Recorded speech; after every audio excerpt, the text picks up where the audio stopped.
అవును గాని నువ్వు మీ తమ్ముడు భూమికి భయాన పెట్టొచ్చినట్టు కదా. వచ్చినాం. నాకు చెప్పకుండానే ఇచ్చొచ్చినావా? నీకేంది చెప్పేది? నువ్వు చెప్పినవా? నీకేంది చెప్పేది? వినకపోతే చెప్పవా? అయితేనే గాని ఆ భూమిని ఏం చేద్దాం అనుకుంటాను?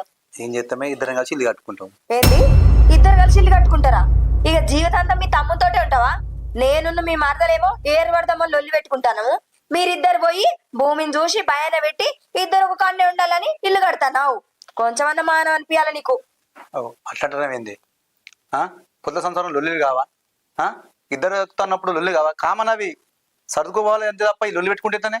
ఇగో ఎప్పుడో ఒకసారి లొల్లి అయితే అది కామను, కానీ పొద్దుకు 10 సార్లు అయితే అది కామన్ ఎట్లయితది? అదట బాగా చదువుకున్నదట, నేను చదువుకోలేదట, నన్ను చిన్న చూపు చూస్తాను. అది ఏమనుకుంటానో నువ్వు? ఇగో భూమి ఎట్లా తీసుకొచ్చినావో అట్లా మీ తమ్ముని చేతిలో పెట్టు. ఆ పైసలు పట్టుకొచ్చి మనం వేరే కాడ కొనుక్కుందాం. ఒక కానే ఉన్నదా భూమి? మంచిగా కట్టుకుందాం మనం ఇల్లు మళ్ళా. ఇగోనే నువ్వు చెప్పినట్టు అమ్మ విషయంలో సరిగ్గా వెళ్తా అని చెప్పినావు. నువ్వు చెప్పినట్టు విన్నా. నువ్వు చెప్పినట్టు నేను విన్నావా? నా ఇష్టపడి నేను చేసుకుంటా. అరే చెప్పిన మాట ఎందుకు నువ్వు?